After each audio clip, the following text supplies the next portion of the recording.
Qui prendra la relève? Et parce que je t'aime, tu le sais déjà. Il prendra ta couche, il prendra ta bouche et m'enterrera pour la seconde fois. Qui sera cet intrus? Et parce que je t'aime, tu le sais déjà. Lorsque je t'enlace, lorsque tu m'embrasses, qui prendra ta place autour de mon cou? Well, hey art heads, it's time. Take another trip into half-assed reporting here. We're going to be down here at Canada 333 Rome Street. And we've got a very interesting exhibition we're going to take a look at today. This is a survey of the famous French movement called support surface, or as I always called it, support surface. But they had a little conference last weekend and I came in to take a look, and I was very impressed, so I thought I'd come back, and we're going to maybe pair this off with another exhibition up the Bowery. Anyway, this plate piece is titled Vinyl by Jean-Michel Maurice, and it's an assembly of pink and yellow vinyl. This is from 1976. And, well, one of the things that I enjoy about this kind of work is the color, the kind of the casual, loose approach. This is a piece right here by probably one of the most well-recognized members of the group. This is by Claude Vallet. And it's titled simply 1972/108. And this is ink on fiber. Now, a lot of this work is on unstretched canvas or rope. Some more pieces by Claude. This is just dyed rope. And, well, this is a group of artists that were very much influenced by some other radical theoretical painters, the BMPT group, which was Daniel Byrne, Oliver Mosset, Michel Parmentier, and Neil Toroni. And those painters were all from Paris. And these guys were trying to kind of carry on their kind of theoretical, reductive version of abstraction, but these guys are from the South, so there's a more of a kind of a colory, sunny side to this. This piece is by Jean-Pierre Pincemin, and it's from 1973. Again, you kind of get some pattern in here. It looks like plaid. This is an interesting piece. This was actually knocked over when I came in for the panel discussion. So this is just fabric. This is called Deploy, 1970, by Patrick Satour. 157 by 315 inches. So I don't know, that's probably about 15 feet tall. And it's just propped up on PVC pipe. You could knock it down like a little banner. Well, I first came into contact with this work when I was in Germany in the early 70s. We'll take a little sweep over the gallery here.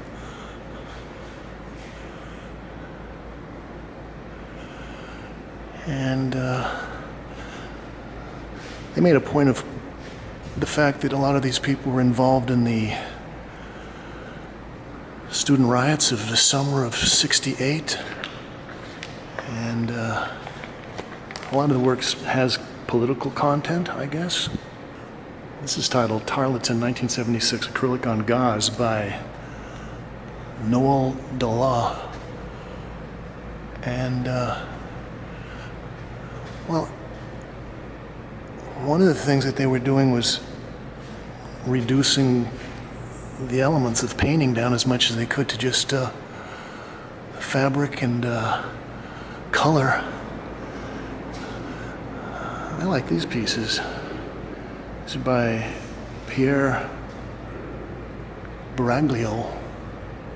They're both untitled and they're both about 17 by 13 inches. But one of the points they were talking about is how influential this group has been to, I guess, what you'd call the people here, the young artists in New York that are doing abject art. And they've even called it provincial painting. I think Raphael Rubenstein was talking about that. And casual painting. This is also by Pierre Baraglio. And this is mixed media, so it's got some mesh and newsprint. It's a large, unstretched piece by Patrick Sator. And like Valet, he's got the repeated patterns, but it looks like he just folded over a piece of fabric and sort of stained through the fabric and almost like tie-dye.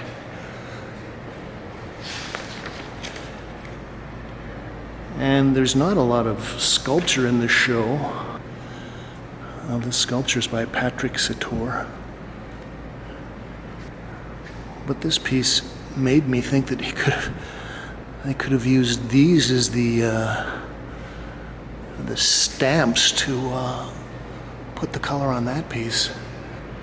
This is Andre Pierre Arnault. Titled Pillage. Again, unstretched. Very simple geometric forms. I was saying that some of this might have been painted outdoors. They would do some of this on a beach, and I guess maybe almost like process art. It seems to me that the composition would be kind of done by folding it in certain ways, painting it, and soaking the fabric, and then unfolding it. This is a very fun piece. It's by Louis Kahn.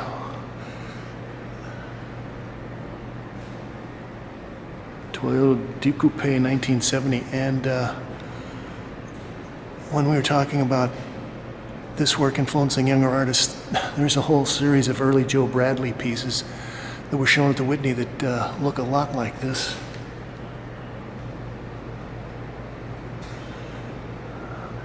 I actually like the kind of traditionally stretched little canvases. They look kind of sad and melancholic, but got some nice things going on. These are by Marc Devade, untitled, ink on canvas.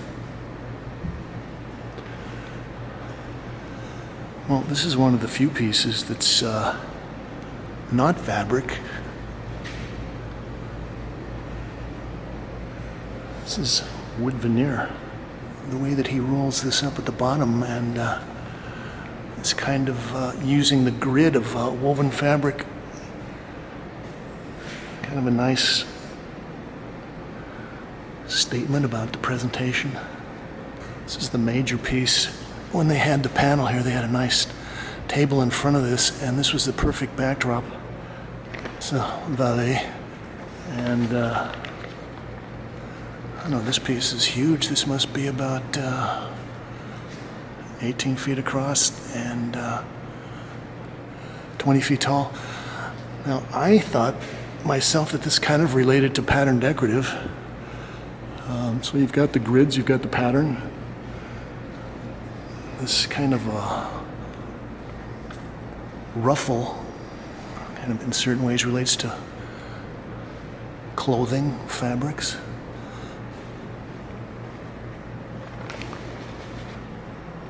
This is by Noel Dola. He was actually here and spoke a little bit. And Toshan Oppos, 1971. So this is on a dishcloth, I believe. And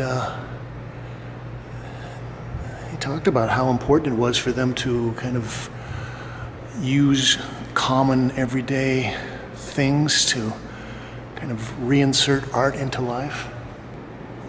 This is titled Faggot by Bernard Paget, 1968. And it looks like we've got a bundle of sticks wrapped in chain link fence. And here is the Louis Kahn piece. Well, we'll get up and take a close look at this.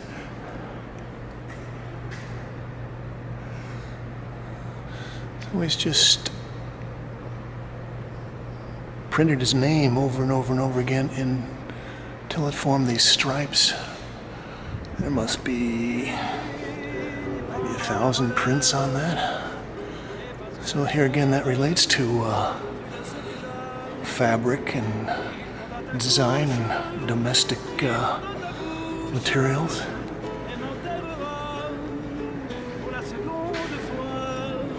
So this has been Support Surface here at Canada.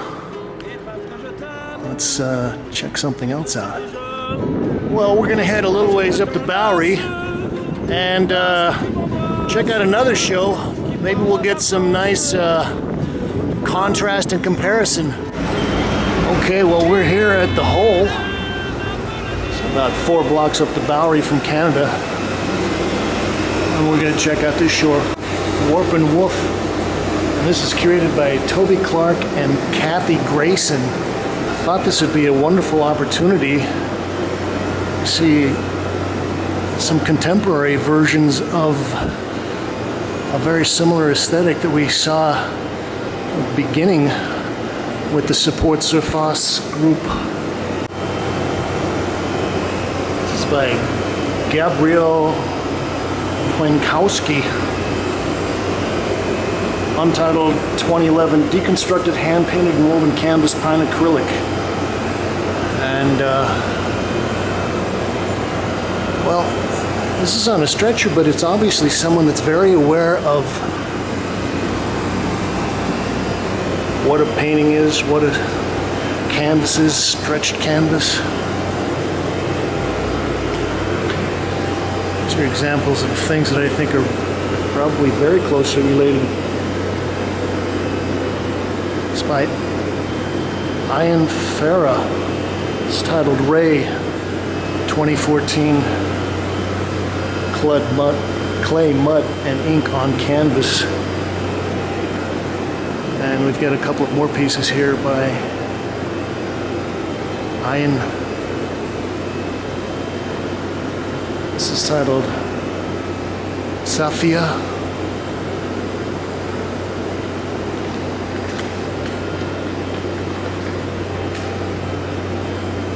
And Untitled. And these are both 66 by 48 inches. This is by Shaniqua Smith, and it's titled Bale Variation, number 0020, Christmas Bale 2011. And geez, I like the way it's kind of bound with these colored ribbons. It does have kind of a Christmassy sense to it.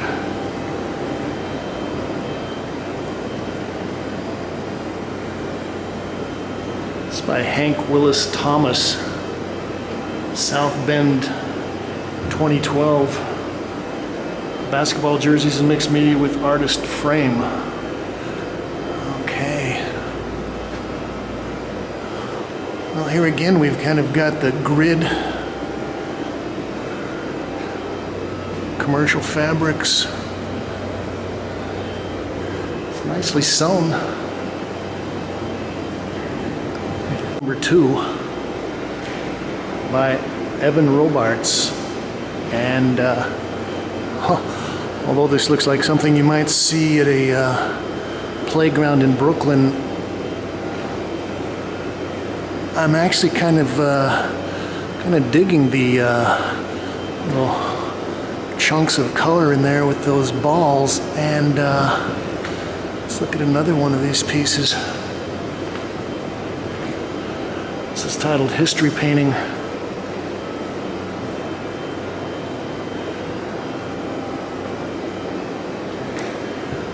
It's chain link like we saw at the Supports of Us show. But we've got our little balls that are stuck in the grids.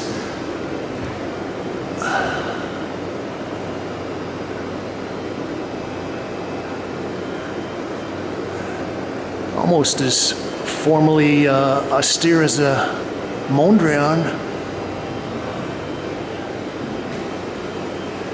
This is by Elk O. A-L-E-K, capital O. Tangram Fox 2013 stretched fabric from a parasol. And gee, I went up in the office at Canada and they had a Valet painting that was on a parasol. Well, this is a pretty large show with, I don't know, probably 40 people in here, so I may not get everybody's names and all the titles in here. It's a interesting sculpture. Makes me think of Eva Hess a little bit. This is titled, it's by Nika Milova, titled Fourfold.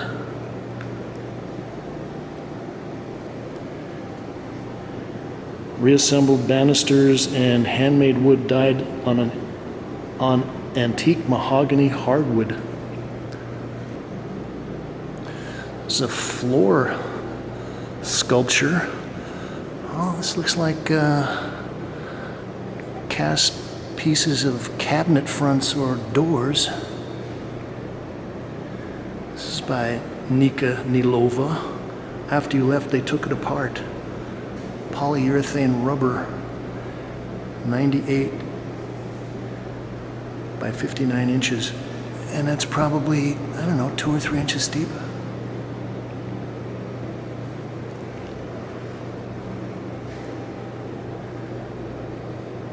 Tincio Limas Aud, night landscape,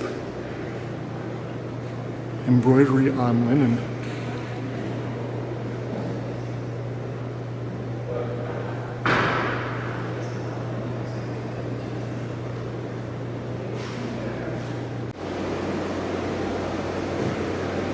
Line drawing by Evan Robarts. Line drawing hose number 4, 2014. Plexiglass hose, steel hardware, 72 by 48 by 6 inches. Well, that's kind of fun. Probably would be nice if he had water running through the hose too.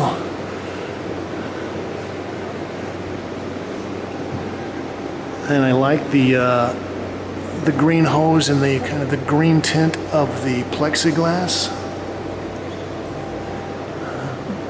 Galvanized pipe. Brackets are nice too.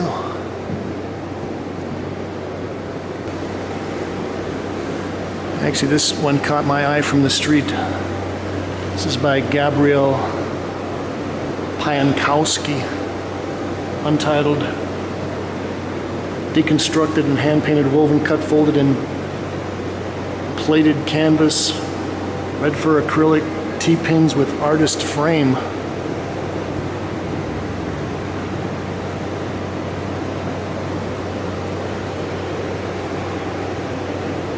So it looks like Gabrielle spends a lot of time weaving these or having these woven, and in a certain sense, that really is the essence of the warp and the woof. Horizontal and vertical. We'll wrap up looking at a couple of paintings by Graham Wilson. Oh man, it's raining outside. This is untitled DBL number 8.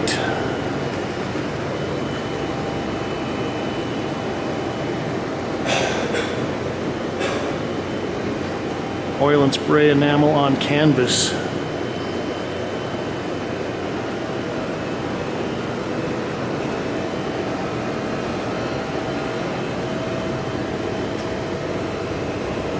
Oh, I love the levels of the layering.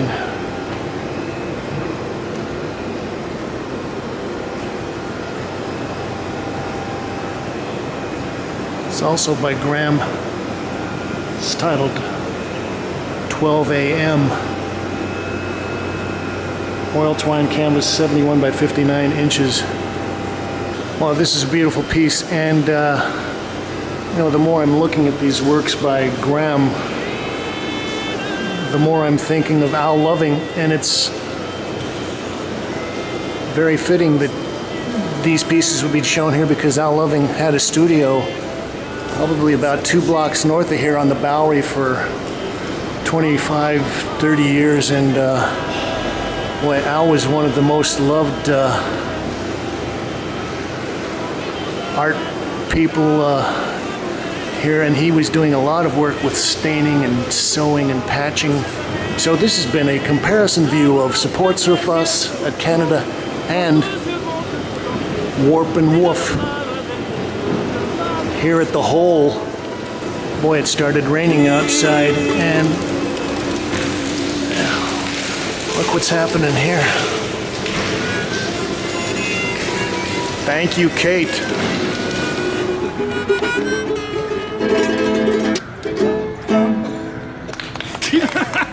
What's your name? Daniel. Daniel. Thank you, Daniel.